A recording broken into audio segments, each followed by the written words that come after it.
दोस्तों कहते हैं अगर मैं किसी के मन की बात जान पाऊं तो किसी से धोखा ना पाऊं। दोस्तों, ये कहानी एक राजीव नाम के लड़के की है। राजीव एक बहुत ही सफल व्यवसायी था, लेकिन उसके मन में एक अनोखी ख्वाहिश थी। वह दूसरों के मन को पढ़ना चाहता था। उसे लगता था कि अगर वह जान सके कि लोग क्या सोचते हैं तो वह अपनी जिंदगी और कारोबार को और बेहतर तरीके से चला सकता है। उसे यह विश्वास था कि दूसरों के विचारों को जानकर वह कोई गलती नहीं करेगा और कोई उसे धोखा भी नहीं दे सकेगा। राजीव ने इस इच्छा को पूरा करने के लिए कई किताबें पढ़ीं, कई मनोवैज्ञानिक गुर सीखे, लेकिन फिर भी उसकी यह जिज्ञासा शांत नहीं हुई। वह सोचता रहा कि क्या कोई ऐसा तरीका है जिससे वह लोगों के मन की बात जान सके। एक दिन उसने सुना कि शहर के बाहर एक ध्यान केंद्र है जहां गौतम बुद्ध की शिक्षाओं के आधार पर मानसिक शांति और गहरी समझ प्राप्त करने के उपाय सिखाए जाते हैं। राजीव ने सोचा कि शायद वहां उसे अपने सवाल का जवाब मिल सके। इसीलिए वह उसी दिन उस ध्यान केंद्र की ओर चल पड़ा। केंद्र पहुंचकर राजीव ने वहां के गुरुजी से अपनी समस्या बताई। उसने कहा, गुरुजी, मैं जानना चाहता हूं कि क्या कोई ऐसा तरीका है जिससे मैं दूसरों के दिमाग में चल रही बातें जान सकूं।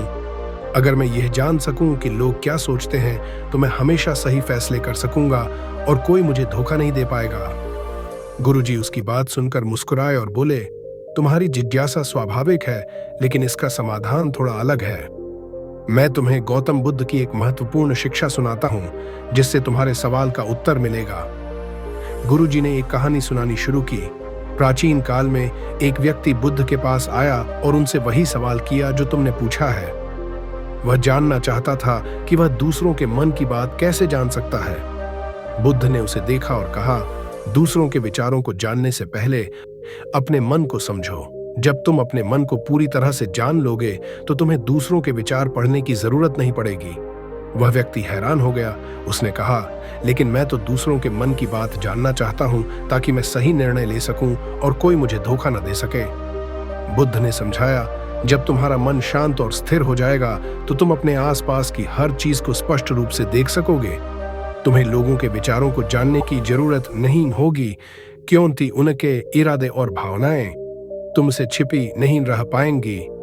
बुद्ध ने यह भी कहा, दूसरों के विचार ऐसे होते हैं जैसे आकाश में बादल, वे आते जाते रहते हैं, लेकिन अगर तुम्हारा मन आकाश की तरह शांत और स्थिर है तो तुम्हें इन बदलते विचारों की चिंता नहीं करनी पड़ेगी।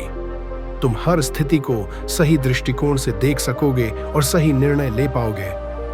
गुरुजी ने राजीव की ओर देखा और कहा, बुद्ध की यह शिक्षा यही बताती है कि दूसरों के मन को पढ़ने की इच्छा छोड़कर अपने मन को जानो। जब तुम अपने मन को समझ लोगे और उसे शांत करोगे तो दूसरों के विचार तुम्हारे सामने स्पष्ट हो जाएंगे। राजीव ने कुछ देर सोचा और फिर गुरुजी से पूछा, तो आप कहना चाहते हैं कि अगर मैं अपने मन को शांत कर लूं तो मुझे दूसरों के विचार अपने आप समझ में आने लगेंगे? गुरुजी ने सिर हिलाते हुए कहा, हाँ बिल्कुल। जब तुम्हारा मन शांति में होगा तब तुम हर स्थिति को स्पष्ट रूप से देख सकोगे। तुम दूसरों के विचारों से प्रभावित हुए बिना सही निर्णय ले सकोगे। ध्यान और आत्मनिरीक्षण के माध्यम से तुम इस अवस्था को प्राप्त कर सकते हो। राजीव ने गुरुजी की बातों को दिल से समझा। उसने महसूस किया कि वह अपनी इच्छा पूरी करने की कोशिश में खुद के मन से ही दूर हो गया था। उसने ठान लिया कि अब वह अपने मन की शांति पर ध्यान देगा और गुरुजी से ध्यान और आत्मनिरीक्षण की विधियां सीखने लगा। समय के साथ राजीव ने ध्यान और आत्मनिरीक्षण से अपने मन को स्थिर करना सीखा। उसने पाया कि जब उसका मन शांत होता है तो वह दूसरों की भावनाओं और इरादों को बिना किसी प्रयास के समझ सकता है। अब उसे लोगों के विचारों को जानने की जरूरत नहीं थी, क्योंकि उसकी गहरी समझ उसे सही रास्ता दिखाने लगी थी। दोस्तों, इस कहानी से हमें ये सीख मिलती है कि दूसरों के मन को पढ़ने से पहले अपने मन को समझो। जब मन शांत और स्थिर होता है तो हमें दूसरों के विचारों को जानने की आवश्यकता नहीं होती।